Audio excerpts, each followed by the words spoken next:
స్వీయ అనుభవాల సమాహార స్రవంతి 39వ భాగం. మా లచ్చిరాజ్ మాస్టర్ కథ. ఇది కథ కాదు, నిజం. లచ్చిరాజ్ మాస్టర్ పేరులాగే ఆయన వేషం, భాష కూడా విలక్షణంగా ఉంటాయి. శ్యామన్ ఛాయ, 6 అడుగుల ఆజానుబాహు, ఆయన మోకాలు కింద కంటా ఉండే లాల్చీ ధరించేవారు. ఆ లాల్చీ పెద్ద పంచె, పై మీద మడత పెట్టిన కండువా ధరించేవారు. అన్నీ శుద్ధ ఖద్దరే. ఆయన బరువు కన్నా ఆయన ధరించే ఖద్దర బట్టల బరువే ఎక్కువ అనిపిస్తుంది. బక్కగా గంభీరంగా ఉండేవారు, ముభావంగా ఉండేవారు. ఏదో పోగొట్టుకున్నట్టు ఆయన ముఖం ఎప్పుడూ సీరియస్గానే ఉండేది. ఆయన నేను 8వ క్లాస్ చదువుతుండగా వచ్చిన కొత్త హిందీ మాస్టర్. పేరు లచ్చిరాజు గారు. ఆయనకున్న ఒకే ఒక అలవాటు గంటకి ఓ టీ తాగడం.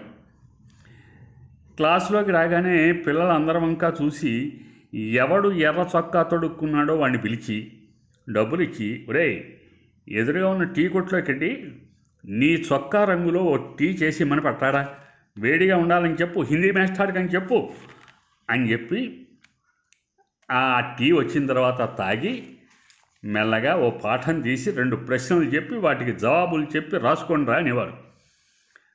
చదవడం రాయడం నేర్చుకోండిరా, పరీక్షల్లో రాయాలి కదరా అనేవారు.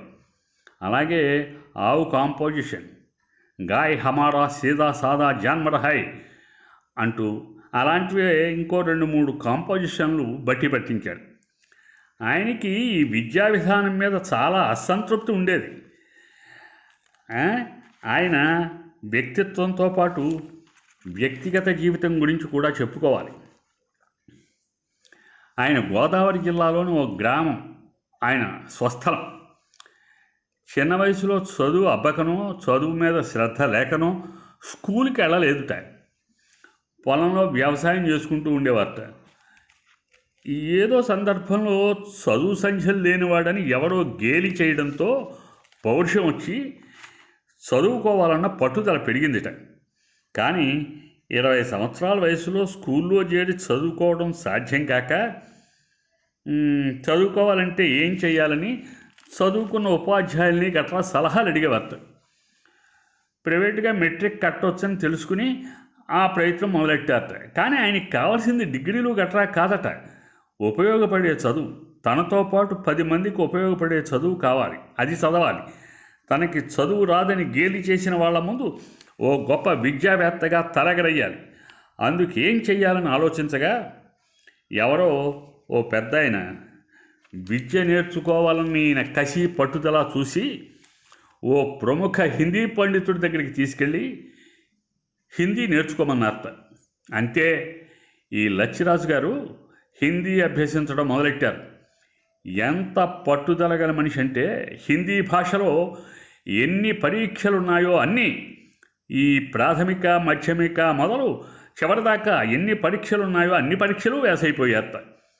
ఆయనకి హిందీ నేర్పిన పండితుడు, రాజు, ఇప్పుడు హిందీ భాషలో నువ్వు మహాపండితుడివి, హిందీలో నువ్వు చదువుకోవాల్సిందేమీ లేదు నాయనా, నీకు హిందీ భాష నాకు వచ్చిందంతా నేర్పేశాను అన్నట్ట. అప్పుడు లచ్చిరాజ్ మాస్టారు, నాకు హిందీలో బూతులు నేర్పనేలేదు, అవి కూడా నేర్పండి అని అడిగారట.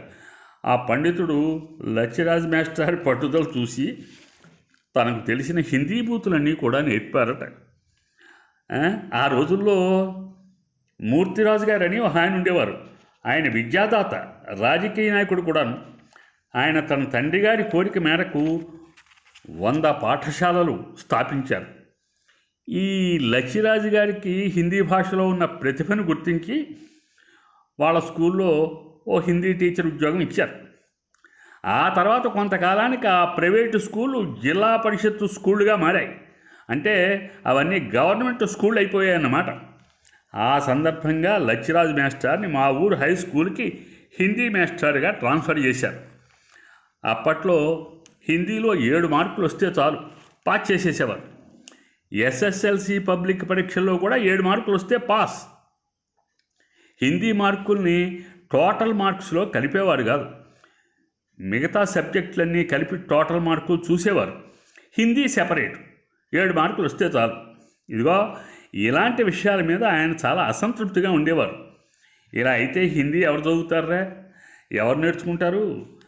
ఏదో ఆ 7 మార్కుల కోసమే తప్ప హిందీ క్షుణ్ణంగా ఎవరు అభ్యసించరు కదా. ఈ మాత్రం దానికి ప్రతి స్కూల్లోనూ హిందీ కంపల్సరీ అని, అందుకే హిందీ టీచర్ అని, ఏమిటి తతంగం అని ఫీల్ అయ్యేవారు. అందుకే ఆయన ఇంపార్టెంట్ క్వశ్చన్స్ ఆన్సర్సు, ఓ 3 ఇంపార్టెంట్ హిందీ కాంపోజిషన్స్ మాత్రమే చదివించేవారు. మీరు పాస్ అవ్వడానికి ఇవి చాలరా, మీకు కావాల్సింది హిందీ భాష కాదు, పాస్ మార్క్ అంతేగా అంటూ కోపడేవారు. ఆయన హిందీ భాషలో ఎంతో నిష్ణాతులు. ఆయనకి ఓ డిగ్రీ ఉంటే కాలేజీలో హిందీ ప్రొఫెసర్ అయ్యేవారు. కాకపోతే ఆయనకి హిందీ భాషలో ఉన్నన్ని డిగ్రీలు పెద్ద పెద్ద ప్రొఫెసర్లకు కూడా లేవు. అంచేత ఆయన ప్రతిభను గుర్తించి క్వార్టర్లీ, ఆఫర్లీ, పెద్ద పరీక్షలు అన్ని క్లాసులకి, ఎస్ఎస్ఎల్సి పబ్లిక్ పరీక్షలకు కూడా లచ్చిరాజ్ మాస్టారే హిందీ క్వశ్చన్ పేపర్ సెట్ చేసి ఇచ్చేవారు. స్టేట్ ఎడ్యుకేషన్ బోర్డు లచ్చిరాజు గారి చేత అన్ని క్లాసులకి, అన్ని పరీక్షలకి క్వశ్చన్ పేపర్ తయారు చేయించి ఇప్పించేవారు. కానీ లచ్చిరాజ్ మాస్టరే మాకు హిందీ పేపర్ ఇస్తారని మాకు కూడా తెలియదు. ఆయన మహా నిజాయితీపరుడు. స్కూల్ పిల్లలకే కాదు, సహచర ఉపాధ్యాయులకు కూడా ఈ రాష్ట్రంలో ఎస్ఎస్ఎల్సి పబ్లిక్ పరీక్షలకి హిందీ పేపర్ ఇచ్చేది నేనే అని ఎప్పుడూ ఎవరితోనూ చెప్పలేదు. నాకెలా తెలిసిందంటే, ఎస్ఎస్ఎల్సి పరీక్షల ముందు ఆయన క్లాసులో ఇంపార్టెంట్ క్వశ్చన్స్ చెబుతాను రాసుకోండిరా అంటూ 6 ప్రశ్నలు 3 కాంపోజిషన్లు చెప్పి ఇవి బట్టి పట్టండిరా అని క్యాజువల్గా చెప్పారు. నేను అవి చదివాను. పబ్లిక్ పరీక్షలో మా లచ్చిరాజ్ మాస్టర్ ఇంపార్టెంట్ అని చెప్పినవన్నీ వచ్చేసాయి. నేను తెగ రాసేసాను. నాకు హిందీలో 40 మార్కులు పైనే వచ్చాయి. ఏం లాభం, అవి టోటల్ మార్కుల్లో కలపరు కదా. ఆ మార్కులు కూడా కలిపితే నేను స్కూల్ ఫస్ట్ వచ్చేవాడిని. ఈ విషయం గురించి పీయూసీ చదువుతుండగా క్యాజువల్గా ఓ లెక్చరర్ గారితో చెప్పాను. ఆయన నవ్వుతూ, మీకు ఎస్ఎస్ఎల్సి పబ్లిక్ ఎగ్జామ్స్ పేపర్ ఇచ్చింది మీ లచ్చిరాజ్ మాస్టరే, ఆయనకి అకాడమిక్ క్వాలిఫికేషన్ లేకపోవడం కానీ లేకపోతే పెద్ద ప్రొఫెసర్ అయ్యేవారు అని చెప్పాడు. అప్పటిదాకా నాకు తెలియదు. ఏమిటయ్యా లచ్చిరాజ్ మాస్టర్ గురించి తెగ చెబుతున్నావు అని నా మీద మీకు అనుమానం రావడం సహజం. కానీ మా మాస్టర్ గురించి చెప్పవలసిన బాధ్యత నాకుంది. లచ్చిరాజ్ మాస్టారు మిగతా టీచర్స్తో కానీ పిల్లలతో కానీ మాట్లాడేవారు కాదు. ఆ మాట్లాడడం నేను ఎప్పుడూ చూడనే లేదు. ఆయన నా ఒక్కడితోనే మాట్లాడేవారు. అది నా గొప్ప. ఆయనతో నాకున్న సాన్నిహిత్యం గురించి 2-3 విషయాలు చెప్పి ముగిస్తాను. ఓనాడు ఆయన మా క్లాసులో పాఠం చెబుతుండగా హెడ్ మాస్టర్ గారి బూదులోంచి పెద్ద గొడవ, కేకలు, అరుపులు వినిపించాయి. హెడ్ మాస్టర్ గది మా క్లాస్ రూమ్లోంచి చక్కగా కనపడుతుంది. లచ్చిరాజ్ మాస్టర్తో సహా క్లాసులో పిల్లలందరం కేకలు, అరుపులు విని అటు చూసాం. ఓ ఎస్ఎస్ఎల్సి చదివే స్టూడెంటు ఏదో తప్పు చేశాడని హెడ్ మాస్టర్ ఆ అబ్బాయి తండ్రిని పిలిచారని తెలిసింది. ఆ అబ్బాయి తండ్రి విషయం చాలా సీరియస్ అని గ్రహించి హెడ్ మాస్టర్ ముందు తన కొడుకు మీద పెద్ద పెద్ద కేకలు, రంకులు వేస్తూ కొడుకుని చెడామడా కొడుతున్నాడు. హెడ్ మాస్టరు ఆయన్ని కొట్టకండి అంటూ కంట్రోల్ చేస్తున్నాడు. అందరం సైలెంట్గా చూసిన తర్వాత నాకు కొంచెం నోటి దురద ఎక్కువ కనుక హిందీ మాస్టర్ని చూస్తూ, హెడ్ మాస్టర్ గదిలో కొట్టుకోవడం ఏంటండి అన్నాను. లచ్చిరాజ్ మాస్టర్ మొదటిసారిగా నా వైపు అడ్మైరింగ్గా చూశారు. క్లాసులో ఇంతమంది ఉన్నారా, ఎవరైనా మాట్లాడారా? నువ్వు ఒక్కడివి మాట్లాడావు. ఎందుకంటే నువ్వు నియోగి బిడ్డవరా, నువ్వు మాట్లాడతావు అని మెచ్చుకున్నారు. అప్పటికి లచ్చిరాజ్ మాస్టర్ మా స్కూల్కి వచ్చి 6 మాసాలే అయింది. కానీ ఆయనకి మా స్కూల్లో చదువుకునే పిల్లలందరి కులగోత్రాలు, టీచర్లు అందరి పుట్టుపూర్వోత్తరాలు తెలుసు.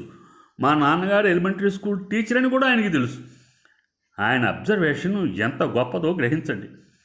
ఆయనకి స్నేహితులు ఎవరూ లేకపోవటం వలన ఏమో అప్పుడప్పుడు నాతో చనువుగా మాట్లాడేవారు. మా వీధిన ఓ పెద్ద ల్యాండ్ లార్డ్ ఉండేవాడు. ఆయన ఇల్లు, మేడ మా వీధి నుంచి పక్క వీధి వరకు ఉండేవి. ఓ రోజున మన బతుకులు ఆయన ఇంటి ప్రహారీ గోడ విలువ చేస్తాయిరా అంటూ జోక్ చేశారు. ఓనాడు సినిమాకి పెడదాం రారా అన్నాడు. నేను సరే అన్నాను. ఇంట్లో చెప్పిరారా లేకపోతే కంగారు పడతారు అని చెప్పి పెందరాళ్ళే భోజనం చేసి మా ఇంటికి వచ్చేసాయి అన్నాడు. అంటే మా ఊళ్ళో ఉన్న ఒక్కగానొక్క టూరింగ్ టాకీసు వాళ్ళింటికి దగ్గరగా ఉండేది.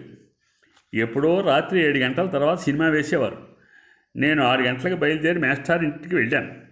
మేస్టార్ హాల్లో చాప మీద పడుకుని ఉన్నారు.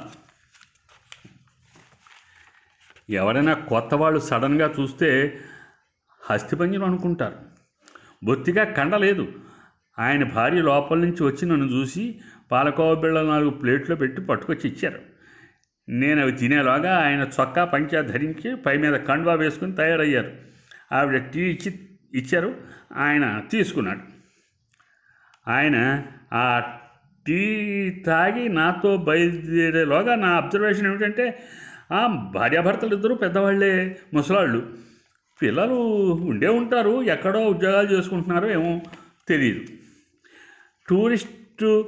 ఆ టూరింగ్ టాకీస్ ఉంది చూసారా, మా టూరింగ్ హాల్ కనీసం 4 ఇంటర్వల్స్ ఉండేవి.